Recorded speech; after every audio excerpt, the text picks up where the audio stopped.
नमस्कार दोस्तों, आज का टॉपिक बहुत खास होने वाला है। तो आप सबसे रिक्वेस्ट है, जो भगवान श्री राम और वासुदेव श्री कृष्ण में आस्था नहीं रखते वो इस वीडियो को ना देखें, क्योंकि ये वीडियो उनको बहुत चोट पहुंचाने वाला है। तो चलिए दोस्तों, आज बात करते हैं 4 धामों में से एक धाम या कहें श्री कृष्ण की प्यारी सी नगरी द्वारका के बारे में। दोस्तों, इस वीडियो को 3 भागों में बांटा गया है। पहला है द्वारका का इतिहास, उसके बाद अब तक कितनी रिसर्च हो चुकी है द्वारका के बारे में, और लास्ट में रिसेंट टेक्नोलॉजी से क्या क्या सबूत मिले हैं जो मैं आपको लाइव दिखाऊंगा। तो वीडियो में लास्ट तक बने रहिए। द्वारका के बारे में कहा जाता है कि श्री कृष्ण ने अपने मामा कंस को पराजित करने के बाद मथुरा से द्वारका प्लान किया और यहाँ एक अत्यंत सुंदर नगरी बनाई, जिसका निर्माण विश्वकर्मा और मैं द्वारा किया गया। की जानकारी के लिए बता दूं, विश्वकर्मा की ये निर्माण विधि पीढ़ी दर पीढ़ी उनके वंशजों ने चलाई, इसलिए सबका नाम विश्वकर्मा के नाम पर ही रखा गया। इस बात से आप अंदाज़ा लगा सकते हैं कि विश्वकर्मा का जिक्र हर युग में कैसे होता है। आज से 5000 साल पहले एक विशाल जल प्रलय के कारण समुद्र का जल स्तर बढ़ गया और द्वारका पानी में समा गई। इस विषय में अनेकों कहानियां प्रचलित हैं। भगवान श्री कृष्ण की मृत्यु के बाद उनके वंशज ने एक अति सुंदर मंदिर की स्थापना द्वारकाधीश में करी, जिस पर अनेकों बार इस्लामिक कंगाल लुटेरों ने हमला किया और लूट कर ले गए। लेकिन श्री कृष्ण के भक्तों की आस्था तो देखिए, बार बार मंदिर पर हमला होने के बाद मंदिर को बार बार सोने रत्नों से जड़ा गया और पुण्य स्थापित किया गया। पहला हमला इस्लामिक लुटेरे मोहम्मद शाह ने 1241 में किया, दूसरा 1473 में मोहम्मद बेगाद ने और तीसरा 1551 में तुर्क काजी के द्वारा किया गया। दोस्तों, बात करते हैं द्वारका, जो जल प्रलय के बाद ग्रंथों का एक रहस्य बनकर रह गई, जिसको अंग्रेजों और उसके बाद आई वामपंथी विचारधारा रखने वाली सरकारों ने एक मैथोलॉजिकल स्टोरी बोलकर झुठला दिया। दोस्तों, 1980 के दशक में डॉक्टर SR राव को बेट द्वारिका के मंदिर की मरम्मत और आसपास की खुदाई का कार्य सौंपा गया।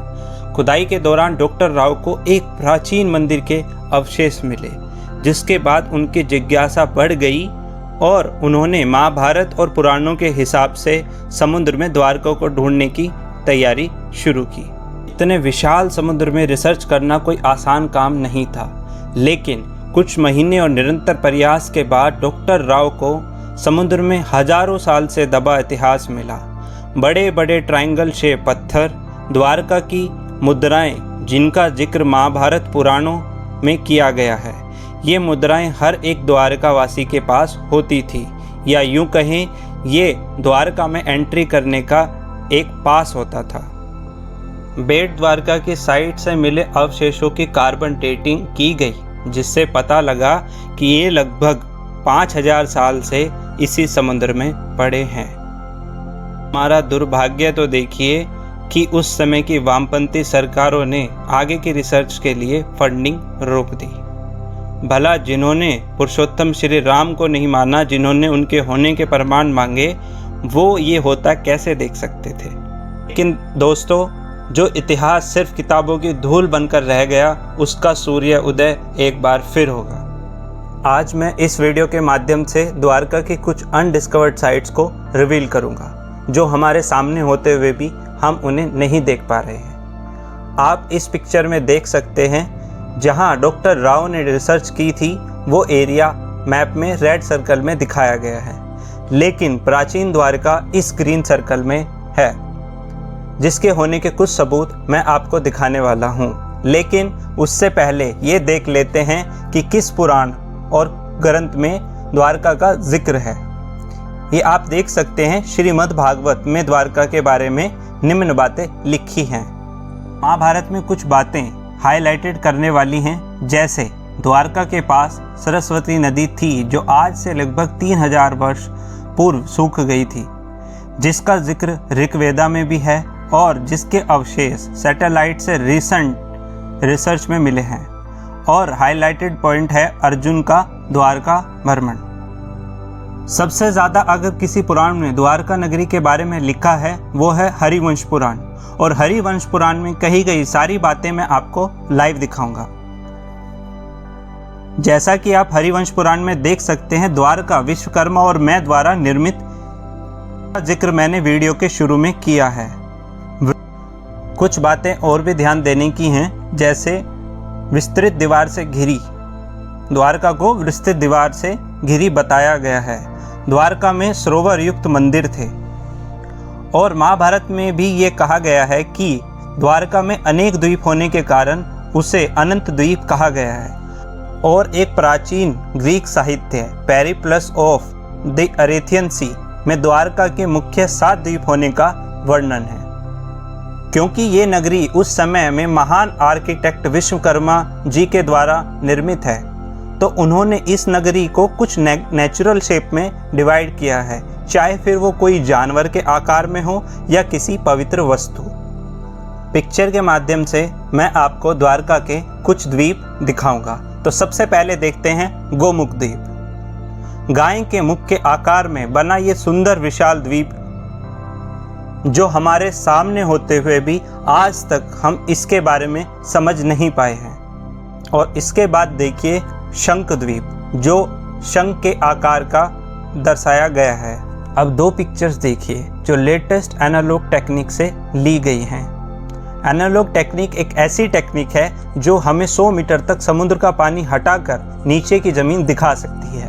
आप देख सकते हैं कि कितना क्लीन शेप कैनल है, जो कि नेचुरल तो कभी नहीं बन सकता, जिसकी एज पर सेरामिक पत्थर लगे हुए हैं जो आज तक इसकी शेप को मेंटेन किए हुए। ये द्वारका का एंशिएंट पोर्ट है। इसी पोर्ट पर जहाज़ों का आना जाना होता था। और दूसरी पिक्चर में भी आप देख सकते हैं, ये जो आप पिक्चर में देख रहे हैं, ये मुख्य राजमहल के द्वीप का किनारा है, जिसकी ये एनालॉग टेक्नोलॉजी से ली गई पिक्चर है।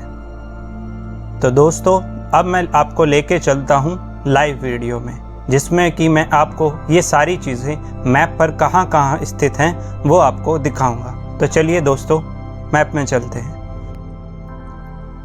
दोस्तों, आप देख सकते हैं ये वो साइट है बेट द्वारिका, जहाँ पर डॉक्टर राव ने रिसर्च की थी। इससे जस्ट थोड़ी सी दूरी पर, कुछ माइल्स किलोमीटर पर ही ये 7 द्वीप हैं, जो कि मैं आपको दिखाने वाला हूँ। तो अगर डॉक्टर राव को फंडिंग मिल जाती उस समय में, उस समय की सरकार अगर फंडिंग दे देती डॉक्टर राव को, तो शायद 80 के दशक में ही द्वारका की खोज हो जाती।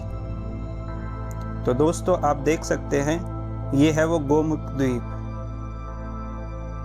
जो कि गाय के मुख के आकार में है। उसके बाद इसी से जुड़ा ये शंख द्वीप, और ये है मुख्य राजमहल।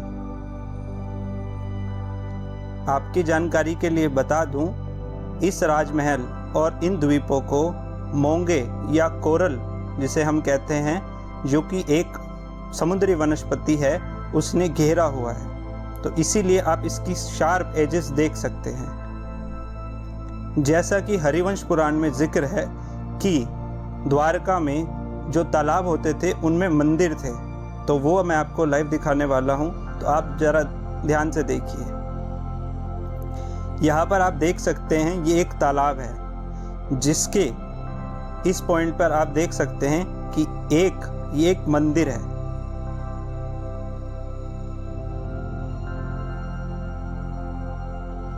जिसको कि मोंगे ने कवर किया हुआ है।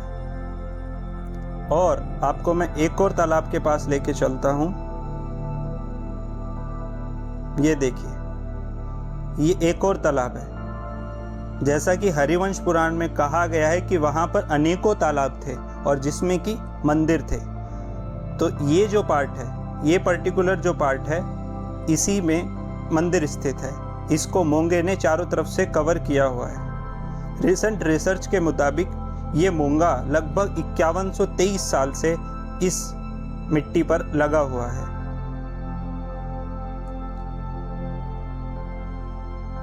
ये दूसरा तालाब आप देख सकते हैं, जिसमें एक और मंदिर है।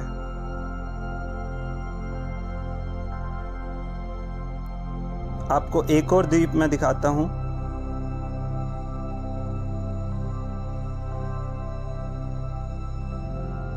ये देखिए, ये कछुए का आकार का द्वीप है जिसमें कि बड़े बड़े भंडार हैं जो कि आप यहाँ पर देख सकते हो।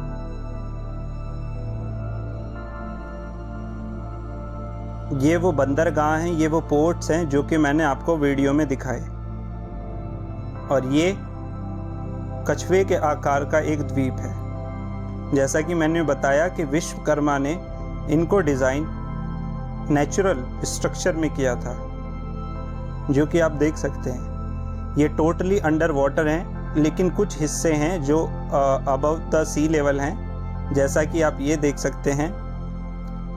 लेकिन ज़्यादातर हिस्सा इसका अंडर वाटर है, जिसकी वजह से इस पे अभी तक रिसर्च नहीं हो पाई। मैं आशा करता हूँ कि आपको वीडियो अच्छी लगी होगी।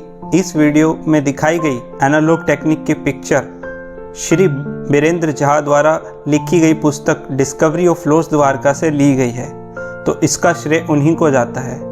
आप सभी से रिक्वेस्ट है, वीडियो को ज़्यादा से ज़्यादा शेयर करिए ताकि भारत सरकार जागरूक हो और इस विषय पर जल्दी काम शुरू हो। और भी ऐसी वीडियो धर्म से रिलेटेड और हमारी साइंस हिस्ट्री से रिलेटेड वीडियो आने वाली है, तो प्लीज़ चैनल को सब्सक्राइब करें। जल्दी मिलता हूँ आपसे अगली वीडियो में।